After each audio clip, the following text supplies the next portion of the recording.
Hai, sebelum kita masuk ke video inti yaitu tentang edukasi konsumen dan produsen produk halal, alangkah baiknya kita mengetahui pengertian produsen dan konsumen itu sendiri. Nah, yang pertama kita akan ngebahas tentang definisi produsen. Apa sih definisi produsen dalam ilmu ekonomi itu sendiri? Dalam ilmu ekonomi, definisi produsen itu adalah pihak-pihak yang dalam kegiatannya menghasilkan output, baik itu barang ataupun jasa, untuk dipasarkan ke konsumen dengan tujuan memperoleh keuntungan.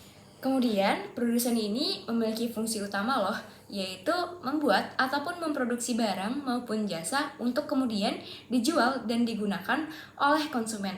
Dalam menjalankan perannya tidaklah sesederhana itu. Lalu, bagaimana dengan peran produsen? Nah, yang pertama yaitu menghasilkan barang dan jasa. Yang kedua, pengguna atau pembeli faktor produksi yang disediakan oleh rumah tangga konsumen. Lalu yang ketiga, memberikan balas jasa faktor produksi berupa sewa, upah gaji, bunga, dan keuntungan membayar pajak kepada pemerintah. Selanjutnya, seperti yang kita tahu, di mana ada produsen, tentunya ada konsumen. Nah, pada Undang-Undang Nomor 8 Tahun 1999 tentang Perlindungan Konsumen menyatakan bahwa konsumen adalah setiap orang pemakai barang atau jasa yang tersedia dalam masyarakat, baik itu untuk kepentingan diri sendiri, keluarga, orang lain, maupun makhluk hidup, dan tidak untuk diperdagangkan. Nah, untuk mengetahui contoh perilaku konsumen itu sendiri, kita simak bareng-bareng yuk video selanjutnya. Saat kamu bangun tidur, terus kamu merasa lapar. Ibumu belum masak untuk sarapan. Terpaksa deh, kamu membeli makanan di warung depan rumahmu. Nah, terus kamu membayarnya memakai uang jajan kamu. Dari kegiatanmu ini, kamu sudah terlibat sebagai pelaku ekonomi, di mana ketika kamu membeli makanan, kamu termasuk dalam perilaku konsumsi loh. Seperti yang kamu ketahui, konsumsi itu kegiatan menggunakan barang dan jasa untuk memenuhi kebutuhan hidup.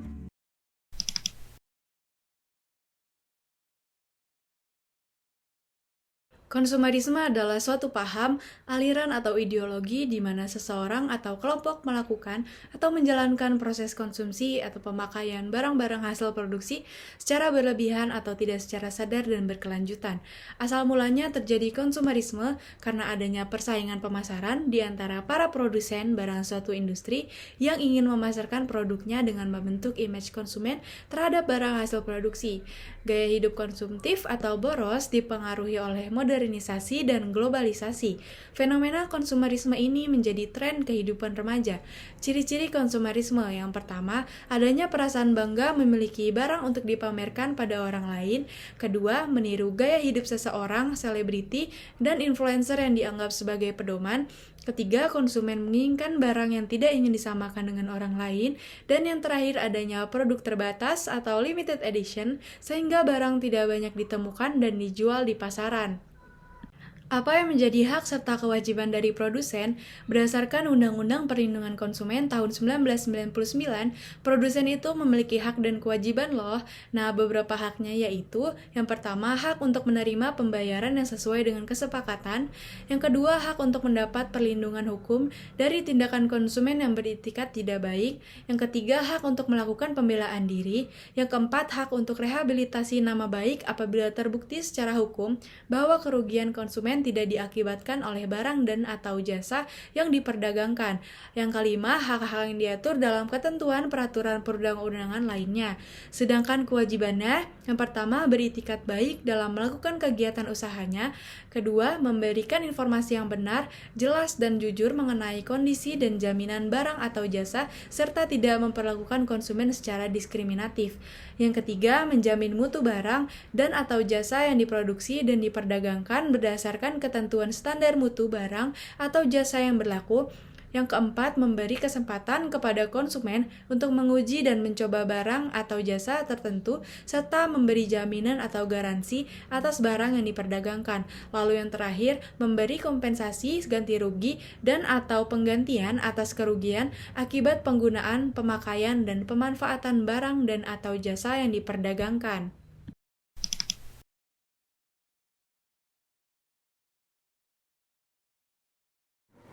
Lalu bagaimana sih dengan hak serta kewajiban kita sebagai konsumen?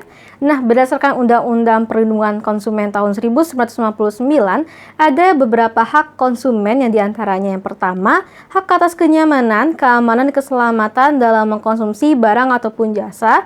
Yang kedua, hak untuk memilih dan mendapatkan barang ataupun jasa sesuai dengan nilai tukar, kondisi, serta jaminan yang dijanjikan. Yang ketiga, hak atas informasi dan pelayanan yang benar, jelas, dan jujur mengenai kondisi dan jaminan barang ataupun jasa.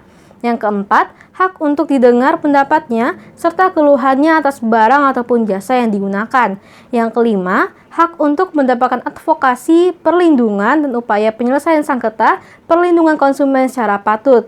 Yang keenam, hak untuk mendapatkan pembinaan dan pendidikan konsumen. 7. Hak untuk mendapatkan kompensasi atau ganti rugi apabila barang ataupun jasa yang diterima tidak sesuai dengan perjanjian atau tidak sebagaimana mestinya. Dan yang terakhir adalah hak-hak yang diatur dalam ketentuan peraturan perundang-undangan lainnya. Nah, selain itu, para konsumen juga memiliki beberapa kewajiban yang diantaranya. Yang pertama, konsumen haruslah membaca dan mengikuti petunjuk informasi dan prosedur pemakaian atau pemanfaatan barang ataupun jasa demi keamanan dan juga keselamatan. Yang kedua, konsumen harus beritikat baik dalam melakukan transaksi pembelian barang ataupun jasa. Yang ketiga, konsumen harus membayar sesuai dengan nilai tukar yang telah disepakati. Yang keempat dan terakhir, konsumen itu harus mengikuti upaya penyelesaian hukum sengketa perlindungan konsumen secara patut. Karena penduduk muslim di Indonesia saat ini semakin meningkat, maka produk halal sangat gencar dicari saat ini. Label halal pada suatu produk akan meningkatkan kepercayaan kita sebagai konsumen untuk memilih produk tersebut. Dan hal ini secara tidak langsung akan menguntungkan kedua belah pihak, yaitu produsen dan juga konsumen.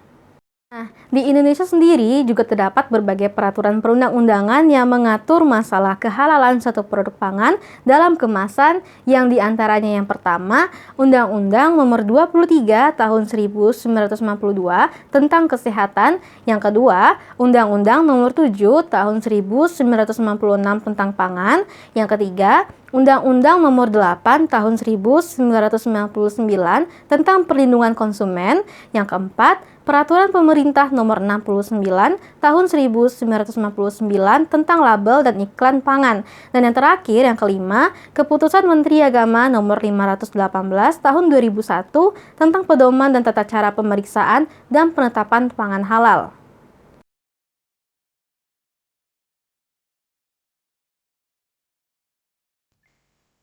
Indonesia berpeluang besar untuk menjadi tempat kapitalisasi produk halal, baik dalam pemasaran barang ataupun jasa.